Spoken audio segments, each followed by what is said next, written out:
Tonight, Tom is back at the food plot for part 2 of how to plant one. Last week, we learned about how to decide on a spot, till it, and what you need to add to make it ready. And this week, we get the details on what seed you should choose and how to plant it. Welcome back, everyone. Justin with me here at the food plot. Justin, last week we took care of digging it up, putting down the food plot dew, mixing it all together. Obviously, next step is deciding on seed, and you've got a bunch here. Why so many differences? Yeah, so, this is all kind of goes, everybody comes to me and they say, what should I put in my food plot for seed? Right. I like, how we worked here. We got the pH right, we got the soil right, we got the fertility right, and now the seed's important. Before all that took place, none of the seed could do what it needs without the nutrient needs. So we're over that phase, we're on phase 2.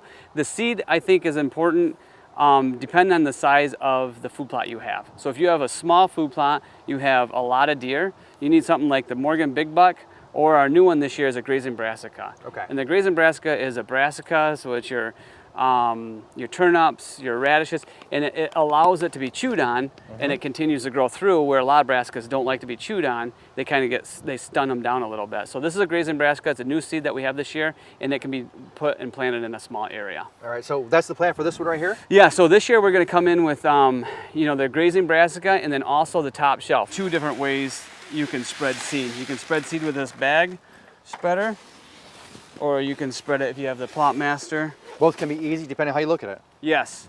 I'm putting them in layers because I'd like to mix it all in and mix those 2 together, because one's a top shelf and one's a grazing brassica, and because we're trying to put more variety of different seeds and plants out there, then we'll have essentially 7 different types of crops out there for the deer to eat.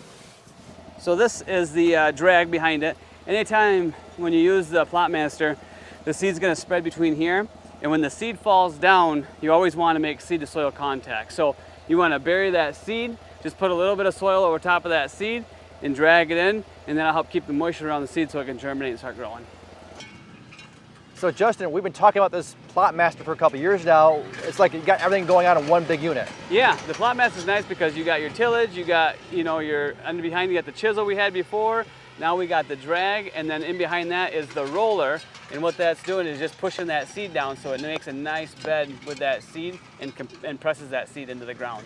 Justin, Grandpa did a great job putting everything down, but you have another option for viewers, right? Yeah, if you don't have a Plot Master or whatever, you could get a bag seeder, the food plot dew, and any seed would flow through here, and then just make sure you work it up, and then obviously use something to drag it, chain link fence or pasture drag, whatever. Well, that's great, and you can put down some right now. Yep. Of course, we're hoping for big bucks. We'll get them, right? Yeah, yeah. Put the time in now, almost guaranteed. Okay, we need some rain, and of course we need the rain for your plants too. Our veggie garden, we're talking about that coming up next week.